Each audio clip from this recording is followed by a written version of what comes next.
तो मूवी के स्टार्ट में कोस्टारिका के जंगल को दिखाया जाता है, जहां हेलीकॉप्टर से बाहर आता है इस मूवी का हीरो, जिसका नाम होता है डॉक्टर माइकल मॉर्बियस। वो कुछ साइंटिस्ट और कुछ क्रू मेंबर्स के साथ एक केव के सामने आता है, जहां पर डॉक्टर माइकल बताता है कि इस केव में वेम्पायर बैट्स रहती हैं और अभी मैं उन्हें बाहर बुलाने वाला हूँ। इसके बाद माइकल एक आदमी को पैसे पकड़ाता है और अपना हाथ काट कर केव की तरफ कर देता है, जिसकी वजह से केव से वो बैट्स बाहर आने लगती हैं उसके खून को स्मेल करके। इसके बाद हमें 25 साल पहले के फ्लैशबैक को दिखाया जाता है, जहां ग्रीस में हम देखते हैं छोटे माइकल को, जो एक डॉक्टर एमएल की केयर में रहता है। यहाँ पर हम ये भी जान पाते हैं कि माइकल को एक रेयर ब्लड डिजीज है। फिर डॉक्टर एमएल माइकल को एक दूसरे नए बच्चे से मिलवाता है। तब माइकल उस बच्चे का नाम चेंज करके माइलो रख देता है, क्योंकि वो बच्चा अभी जिस बेड पर था वहाँ पहले माइलो हुआ करता था। फिर माइकल उस नए बच्चे यानी माइलो से कहता है कि मैं बचपन से ही यहाँ पर रहता हूँ। वो बताता है कि मुझे एक ऐसी बीमारी है जो कभी ठीक ही नहीं हो सकती। माइकल और माइलो आपस में बातें कर रहे होते हैं, तो तभी स्कूल के कुछ बच्चे बाहर से उनका मजाक बना रहे होते हैं। लेकिन तभी अचानक से माइलो बेहोश हो जाता है, क्योंकि उसकी मशीन ने काम करना बंद कर दिया होता है। तब माइकल चिल्लाकर नर्स को बुलाने की कोशिश करता है और अब माइकल खुद उस मशीन को एक स्प्रिंग की मदद से ठीक कर देता है। मशीन ठीक होते ही माइलो भी होश में आ जाता है। अब डॉक्टर एमएल ये देखकर काफी हैरान हो जाते हैं कि माइकल ने इतनी कॉम्प्लिकेटेड मशीन को सिर्फ एक स्प्रिंग की मदद से ठीक कर दिया। यहाँ पर माइकल के टैलेंट को देखकर डॉक्टर एमएल उसे कहते हैं कि न्यूयॉर्क में तुम जैसे जीनियस बच्चों के लिए एक स्कूल है, और अगर मैं तुम्हारे लिए वहाँ पर बात करूँगा तो तुम्हारी फीस भी माफ हो जाएगी, साथ साथ तुम्हारी जो बीमारी है उसका ट्रीटमेंट भी वहाँ पर हो जाएगा। तब माइकल वहाँ जाने के लिए एग्री हो जाता है। इसीलिए माइकल माइलो को लेटर लिखता है और उसमें कहता है कि मैं अपनी बीमारी का इलाज ढूंढने जा रहा हूँ और अब हम दोनों समर वेकेशंस में ही मिलेंगे। लेकिन तभी वो लेटर उड़कर बाहर गिर जाता है। फिर जब माइलो उस लेटर को उठाने के लिए जाता है तो स्कूल के वो शरारती बच्चे माइलो को मारने लगते हैं। तो वहाँ पर डॉक्टर एमएल आकर माइलो को बचाते हैं, क्योंकि डॉक्टर ने माइकल से प्रॉमिस किया होता है कि उसके जाने के बाद वो माइलो का ख्याल रखेंगे। इसके बाद प्रेजेंट टाइम में हमें स्वीडन का सीन दिखाया जाता है, जहाँ पर डॉक्टर एमएल ये बता रहे होते हैं कि माइकल ने 19 साल की इतनी छोटी उम्र में अपनी डॉक्टरी पूरी कर ली, जिसकी मदद से माइकल ने एक आर्टिफिशियल ब्लड बनाया है और उस आर्टिफिशियल ब्लड ने बहुत सारे लोगों की जानें बचाई हैं। जहाँ स्वीडन के किंग उसे रिस्पेक्ट के तौर पर एक अवार्ड देना चाहते हैं, लेकिन माइकल अवार्ड लेने से इनकार कर देता है। अब न्यूयॉर्क वापस आने के बाद माइकल अपना एक्सपेरिमेंट कंटिन्यू रखता है, जहाँ वो अपनी पेशेंट जो कि एक छोटी लड़की थी उससे बातें कर रहा होता है, क्योंकि वो दोनों एक दूसरे के काफी अच्छे दोस्त होते हैं। यहाँ पर हमें ये भी पता चलता है कि माइकल अपनी बेस्ट फ्रेंड मार्टिन के साथ काम करता है, जहाँ पर मार्टिन माइकल को बताती है कि न्यूज़पेपर में हेडलाइन छपी है कि तुमने अवार्ड लेने से इनकार कर दिया। फिर वो माइकल से पूछती है कि माइलो को पता है कि तुमने इंसान और बैट के डीएनए को मिलाया है, लेकिन माइकल इस सवाल का कोई जवाब नहीं देता। यहाँ पर मार्टिन देखती है कि माइकल अपने साथ कोस्टा रिका से बहुत सारे बैट्स लाया होता है और उसने उन्हें एक फिश टैंक में बंद करके रखा हुआ है। ये देखकर मार्टिन कहती है कि इससे तुम्हारा लाइसेंस जा सकता है, लेकिन माइकल को तो इस बात से कोई फर्क नहीं पड़ता। इसके बाद माइकल एक बैट पर एक्सपेरिमेंट कर रहा होता है और बताता है कि बैट्स सिर्फ खून पीती हैं और खून को डाइजेस्ट करने के लिए उनका खास किस्म का सलाइवा होता है। और अब माइकल अपने डीएनए को वेम्पायर बैट्स के जीन से मिलाएगा, जिससे होगा ये कि उसकी बीमारी जो कि लाइलाज है वो ठीक हो सकती है। अब माइकल अपने मिस्टीरियस से एक्सपेरिमेंट को बताते हुए कहता है कि हमें कभी कभी अपनी लिमिट्स को क्रॉस भी करना चाहिए, वरना हम जैसों को ठीक करने के लिए ना तो कोई मेडिसिन होगी और ना ही हमारे पास कोई उम्मीद बचेगी। इन बातों ही बातों में माइकल का सीरम भी रेडी हो जाता है और वो अपने इस टेस्ट को उसकी एक सब्जेक्ट जो कि एक चूहा था उसमें इंजेक्ट कर देता है, जिससे वो चूहा देखते ही देखते मर जाता है। तब माइकल ये देखकर डिसअपॉइंटेड हो जाता है और कहता है कि मुझे अपने फ्रेंड माइलो को किसी तरह बचाना है, जिस पर मार्टिन कहती है कि हाँ ठीक है, लेकिन इस तरह नहीं। लेकिन तभी माइकल की वो फीमेल पेशेंट यानी उस बच्ची को कुछ होने लगता है, क्योंकि उसका टेम्परेचर अचानक से बहुत बढ़ गया होता है, जहाँ माइकल एक सिरिंज उसमें इंजेक्ट कर देता है और उसे कोमा में भेज देता है। यहाँ पर मार्टिन माइकल से कहती है, देखो माइकल, वो चूहा मरा नहीं है, वो अभी जिंदा है।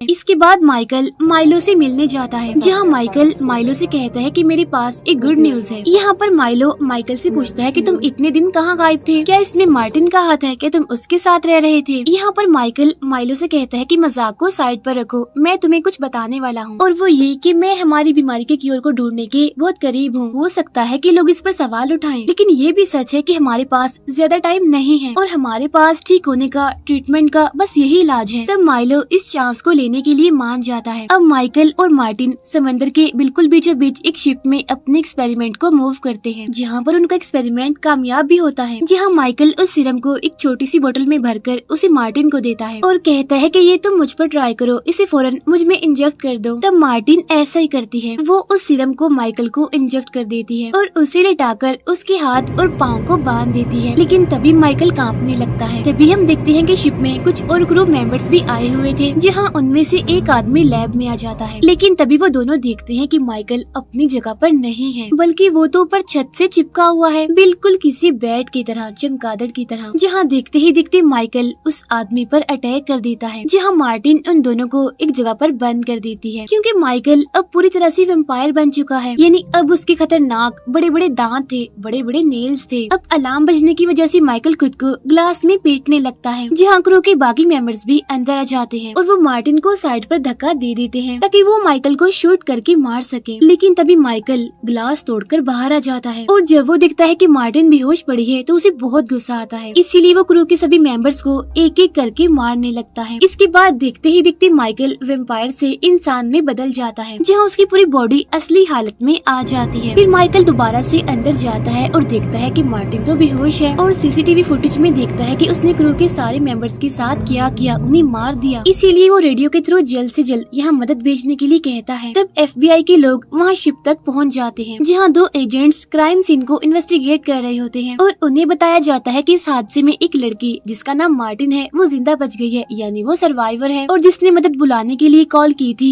वो यहाँ पर है ही नहीं। और हैरान कर देने वाली बात तो ये है कि इन डेड बॉडीज में खून का एक कतरा भी नहीं है। अब माइलो भी इस हादसे की न्यूज को देख रहा होता है। तब ये देखकर वो थोड़ा अपसेट हो जाता है। अब माइकल छुपकर हॉस्पिटल में मार्टिन से मिलने आता है और उसे कहता है कि डोंट वरी, मैं तुम्हें कुछ भी नहीं होने दूंगा। और अब जैसे ही माइकल अपने लैब में पहुंचता है तो वो फिर से वैम्पायर में बदलने लगता है। यानी अब उसे खून की भूख लग रही थी, उसे खून चाहिए था, इसीलिए वो अंदर जाकर अपना ही बनाया हुआ आर्टिफिशियल खून पीने लगता है। माइकल को पहले की निस्बत अब सब कुछ अलग लग रहा है। यानी जहाँ वो पहले चल भी नहीं पाता था, चलने के लिए उसे स्टिक चाहिए होती थी, अब उसकी भी जरूरत नहीं थी। यानी वो दौड़ भी सकता है, उड़ भी सकता है, जंप भी कर सकता है। लेकिन अब उसे नीड होती है, उसे तलब होती है इंसान के खून की। और खून की भूख मिटाने के बाद वो खुद को फ्रेश और फिट फील करता है। माइकल उस फिश टैंक में जाता है जहाँ पर उसने बैट्स को रखा हुआ था, लेकिन वो बैट्स माइकल को कुछ भी नहीं कहते, क्योंकि वो वैम्पायर बैट्स थी और माइकल भी तो अब वैम्पायर ही था। और अब माइकल बिल्कुल बैट्स की तरह ही चीजों को सेंस कर सकता था, उनको फील कर सकता था और दिखता है कि आर्टिफिशियल खून का असर सिर्फ 6 मिनट तक ही रहता है, जिसके बाद वो फिर से वैम्पायर बनने वाला होता है और कमजोर फील करता है। और इसका सिर्फ एक ही इलाज होता है, वो होता है इंसान का खून। इसके बाद हम देखते हैं कि माइलो माइकल से उसके लैब में मिलने आता है, जहाँ उस टाइम माइकल की हालत काफी खराब होती है। वो माइलो से कहता है कि मुझे खून चाहिए। फिर जब माइकल खून पीता है तो माइलो उसे देखकर काफी हैरान हो जाता है कि वो खून पी रहा है और खड़ा भी हो सकता है। अब क्योंकि माइलो भी चल नहीं सकता था, उसे भी चलने के लिए, खड़ा होने के लिए स्टिक की जरूरत होती थी, इसलिए वो भी माइकल से जिद करने लगता है कि मुझे भी वो सीरम चाहिए। लेकिन माइकल उसे वो सीरम देने से मना कर देता है, क्योंकि अगर ऐसा होगा तो लोग मरने लगेंगे, क्योंकि जाहिर सी बात है वो भी उस सीरम के बाद वैम्पायर बन जाएगा और लोगों को मारने लगेगा।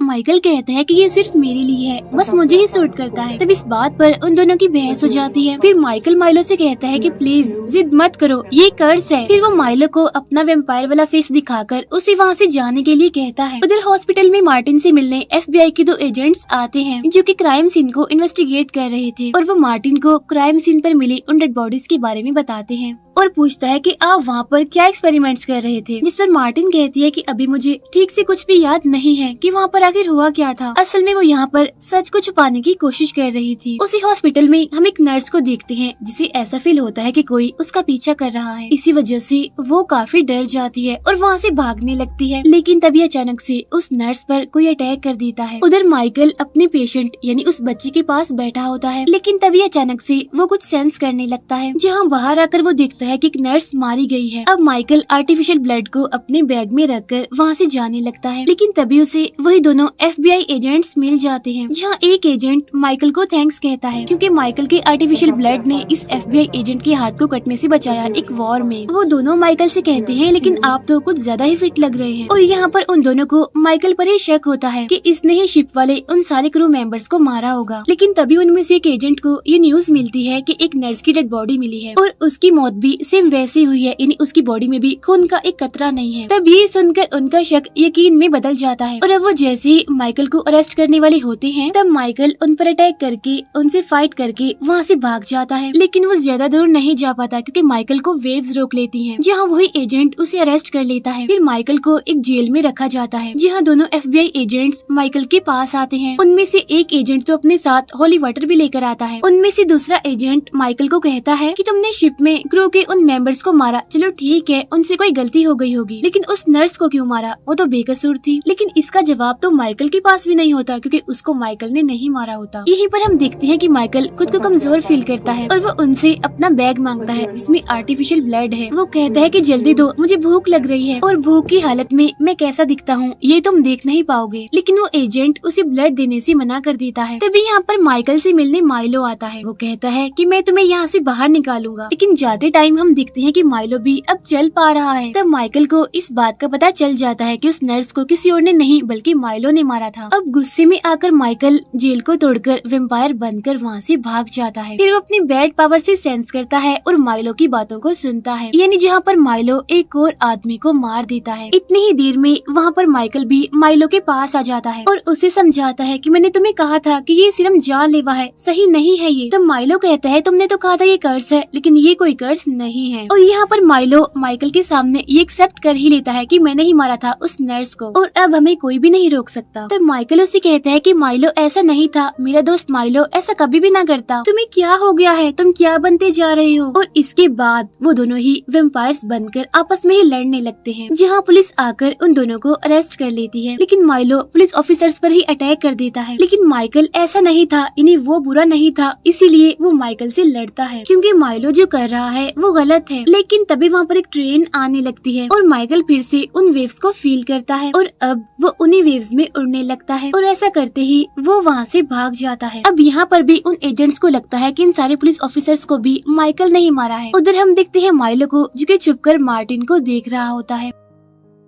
Next day Martin FBI agent से बचकर भाग रही होती है, जहाँ बस में उसे माइकल मिलता है। वो मार्टिन को बताता है कि नर्स को और पुलिस ऑफिसर्स को मैंने नहीं मारा बल्कि उन्हें माइलो ने मारा है और अब मुझे माइलो को रोकना है, इसके लिए मुझे तुम्हारी हेल्प की जरूरत है। अब मार्टिन चेक करती है कि माइकल धूप में जलता है या फिर नहीं, जिस पर माइकल कहते हैं कि नहीं, मैं वैसा वेम्पायर नहीं हूँ। और अब आर्टिफिशियल ब्लड का असर भी कम होता जा रहा है, जहाँ 6 मिनट से कम होकर ये 4 मिनट तक हो गया है। उसके बाद मैं वेम्पायर बनने लगता हूँ और कमजोर फील करता हूँ। और तभी माइकल 2 लड़कों की बातें सुनता है जो रेस्टोरेंट के काउंटर पर नकली नोट देते हैं। उनका पीछा करते करते वो उनकी लोकेशन तक पहुँच जाता है। वो उन लड़कों से कहता है कि इस जगह को मैं अपना लैब बनाना चाहता हूँ, इसीलिए तुम सब यहाँ से निकल जाओ। लेकिन एक लड़का माइकल पर चाकू से अटैक करने वाला होता है। तब माइकल उन्हें अपना वेम्पायर फेस दिखाता है और बस उनके लिए यही काफी था। वो सारे लड़के डरते हुए वहाँ से भाग जाते हैं और अब माइकल वहाँ अपना लैब सेटअप करता है। उधर माइलो अपनी फिटनेस और अपनी बॉडी में चेंजिंग्स को काफी एंजॉय कर रहा है, जहाँ वो रेडी होकर एक नाइट क्लब में जाता है। वहाँ जाकर वो एक लड़की से मिलता है, जहाँ वो दोनों बातें कर रहे होते हैं। लेकिन उस लड़की के साथ उसके और भी फ्रेंड्स थे और वो माइलो को वहाँ से जाने के लिए कहते हैं। वो माइलो को धक्का भी देते हैं और अब माइलो वेम्पायर में बदलने ही वाला होता है कि तभी वो वहाँ से चला जाता है। लेकिन अब उन लड़कों की खैर नहीं थी, क्योंकि माइलो वेम्पायर बनकर उनके बाहर आने का वेट करता है और जैसे ही वो बाहर आते हैं वो उन पर अटैक कर देता है। फिर माइलो मार्टिन के पास उसके लैब में चला जाता है और वो मार्टिन से पूछता है कि माइकल कहाँ है, जिस पर मार्टिन कहती है कि मुझे भी नहीं पता वो कहाँ है। यहाँ पर माइलो मार्टिन की